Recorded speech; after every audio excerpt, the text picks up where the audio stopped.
Hey YouTube, Common Collector here, and today I'm bringing you guys an update to my Weather Painter deck profile. This is a really cool deck that came out back in Spirit Warriors and just got new support back in Dimension Force just a couple weeks ago, which is really cool, really solid support. Got one of the most crazy field spells in the entire game, along with a nice new Link monster.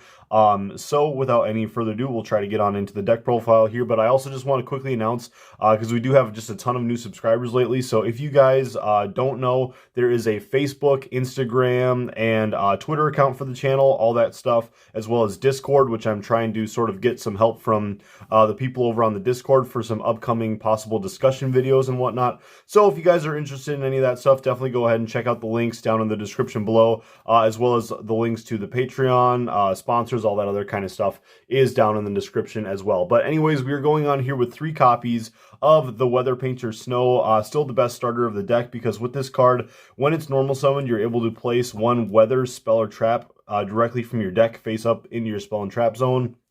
It's really cool because you're able to sort of do this and get under Ash Blossom, because Ash Blossom obviously needs to hit like a search, like adding from deck to hand or special summoning from deck, all that stuff, but placing from the deck does not count. So that's really cool that you're able to do that.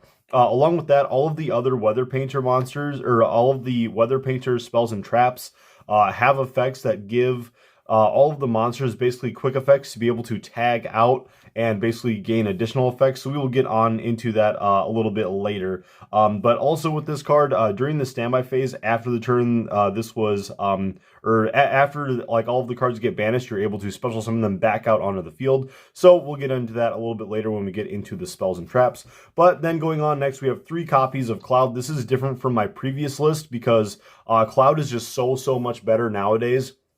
Now that we have the new field spell, because you're going to be getting a lot more of your continuous spell and trap resources into the graveyard. So with this card, if another face-up weather card you control is sent to the graveyard, you're able to target 2 of your weather spell and traps in the graveyard and place them back out onto your field. So it's really cool that you can even take your trap cards and just like basically activate them right back from the graveyard, which is really cool. And then you also obviously have that tag out effect that all of them have.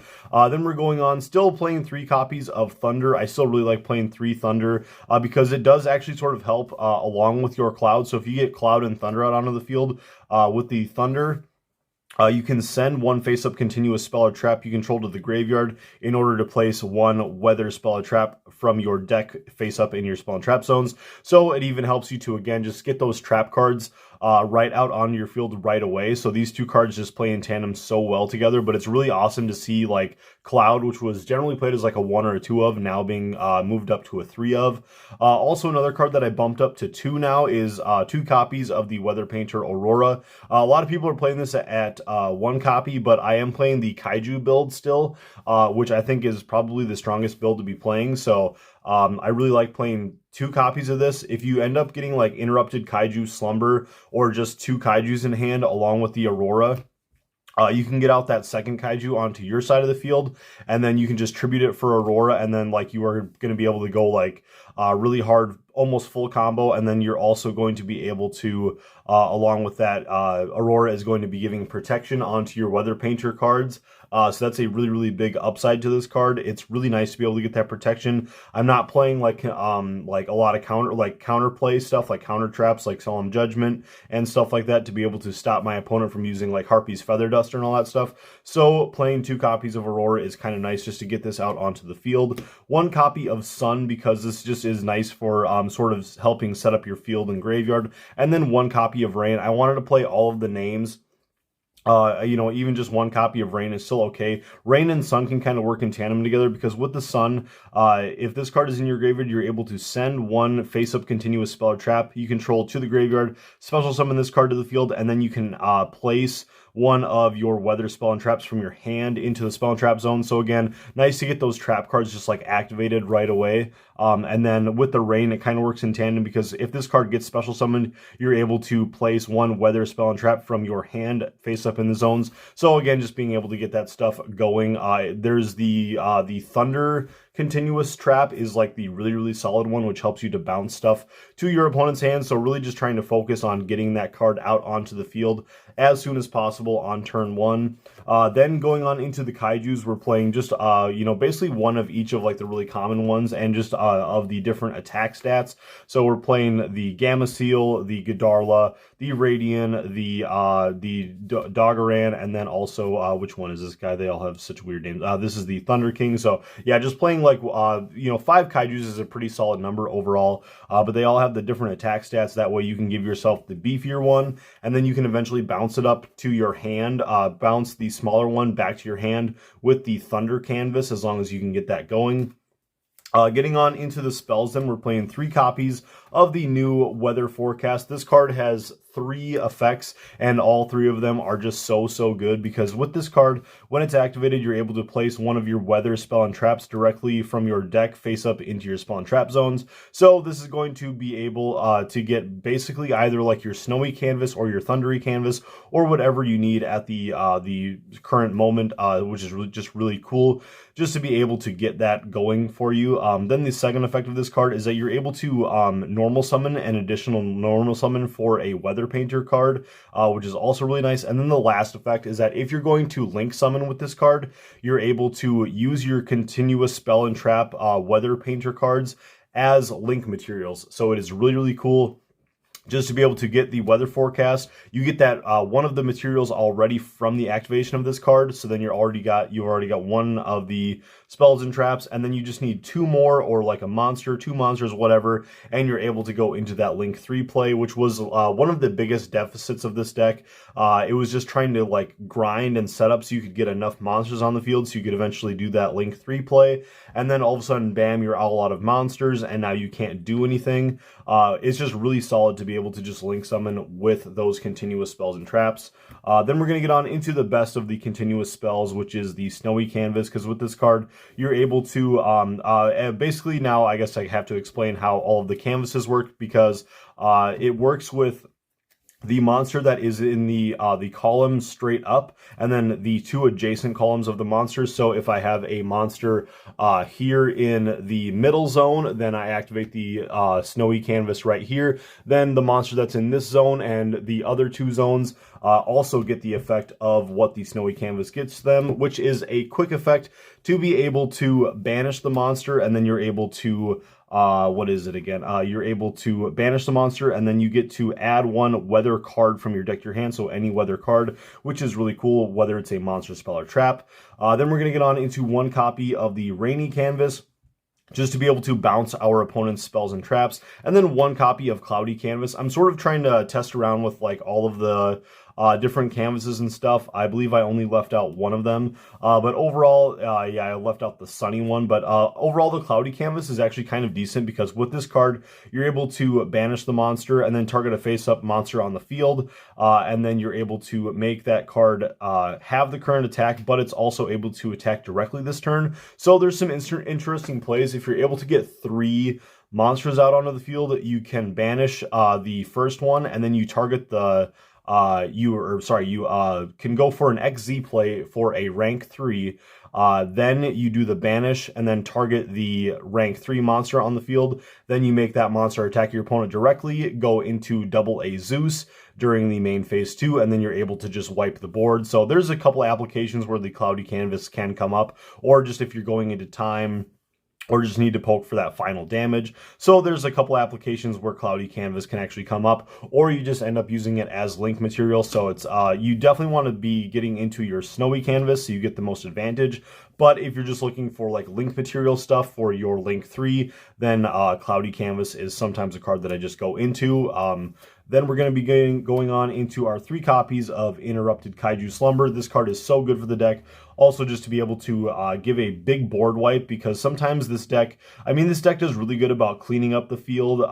If you are trying to use like the Thundery Canvas and whatnot, you can pretty quickly clean up your opponent's field. However, this is just really nice to be able to start off if you're going second. Sometimes this card might get interrupted or something by your opponent. Sorry, there's no pun intended there. But, you know, if your opponent does have a negate or something, they can sometimes blow it up on this. And then you can go for your Weather Painter combos. Also, during the next turn, you're able to search for a Kaiju with this, which is also super nice.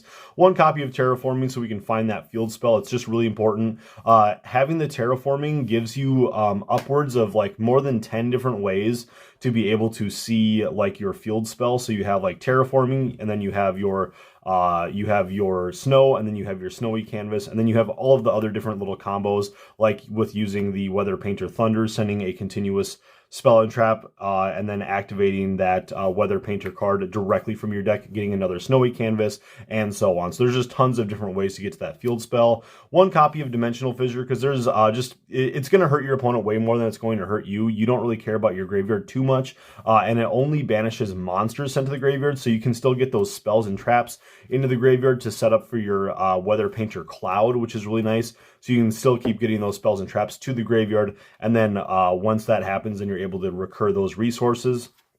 Then getting on into 3 copies of the Thundery Canvas, just to be able to bounce our opponent's monsters back to hand. But the really cool thing about this deck is that if you have a Kaiju on your opponent's field, if you end up Kaijuing them, and then you attack into the Kaiju, you can just bounce the Kaiju back to your hand, and then you can reuse that Kaiju on your next turn, which is so cool. That's why I think that it is the best version of this deck. It's kind of almost like a going second deck, because you can place so many of these trap cards onto your field just during the turn that you draw them or add them to hand or whatever.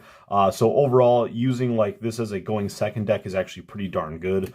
Then 2 copies of the Rainbow Canvas, just to be able to tag into whatever you want, and it actually helps you to get a lot more resources. And then I'm also trying out 1 copy of the Auroral Canvas.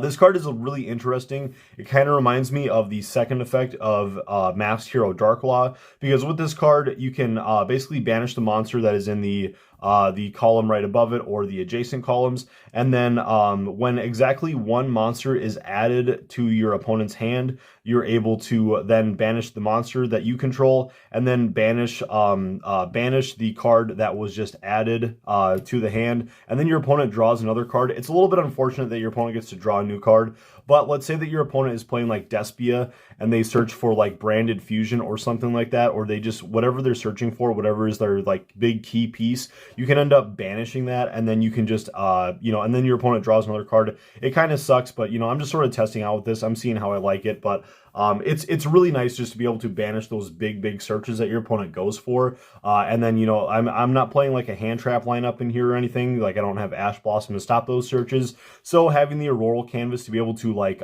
sort of interact with those searches every single turn is kind of cool. But again, just sort of testing out, seeing how I like it. And then we're playing 3 copies of Skill Drain in the main deck, because it is now at 3.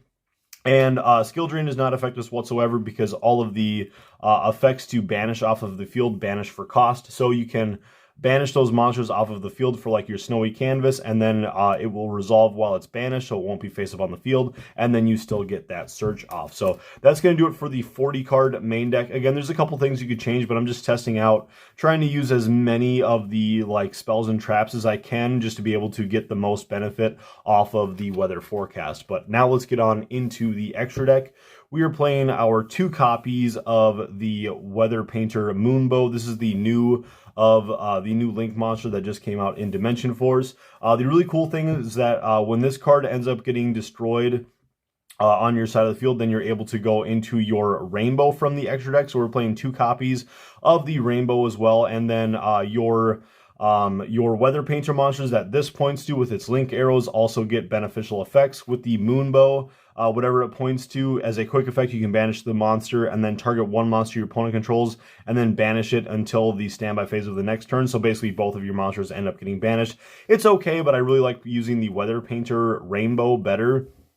Because with the Rainbow, it just makes all of your monsters Omni Negates, which is really cool. So if you can end with like Rainbow, and then also your the Aurora on your field, that means that you have Omni Negates, and then you also have ways to make it so that your Weather Painter cards can't be destroyed by card effects. Just really adds a lot of protection, which is really cool. Then we have, just for some extra stuff, the other extra deck plays don't come up too often, but we have 1 copy of IP Masquerena, 1 Lina, and 1 Dark Charmers, just to be able to just sort of go in with your attributes. The Aurora is a dark, and then the Thunder is the light of the deck, I believe. So it's just really nice to be able to go into those. And this is just nice for like the Despia matchup and other stuff that uses the light and dark attributes. For the rest of the stuff, we have a Nightmare package with the Phoenix and Unicorn, 1 copy of Topologic Bomber Dragon, because when your monsters special summon themselves back during the standby phase, you can use Bomber Dragon to just blow up the field, which is really cool. 1 copy of Mech Knight Crusadia Avramax with the IP Masquerena just to help put up like an unbeatable board, which is really cool. And then you have some nice XZ plays with Break Sword, as well as Virtual World Shell Jaja, just to be able to sort of beat over anything. If the Kaijus aren't enough, if your opponent ends on something like a Dragoon, Jaja or the Kaijus should definitely be able to take care of those problems. And then lastly, 1 copy of Downer Magician, and then 1 copy of Double A Zeus to round off this 15 card extra deck. But anyways, guys, I think that's going to do it for this deck profile. It's a really interesting, kind of complicated deck to pilot. It takes a lot of practice, but it is still really fun. Really cool deck. There's a lot of different ways that you can run this and sort of just tech choices. You know, I wouldn't mind dropping some of these spells and traps out of here, like Cloudy, and but you know, overall, it's still kind of fun to test around with them. Hopefully we'll get some new support, different like continuous spells or traps in the future. But thank you guys for checking out this video. Again, make sure to subscribe to the channel if you guys haven't already. I would really appreciate it. And go ahead and check out the Patreon if you guys are interested in that, as well as all the other links. Like I said, I'm trying to do a lot more discussion over on Discord. So if you guys are interested in helping me make discussion-based videos and stuff, and just sort of want to help contribute to those ideas and the conversation, definitely go ahead and check out the Discord, as well as all of the other social medias. And we will catch you guys for the next deck profile. Peace.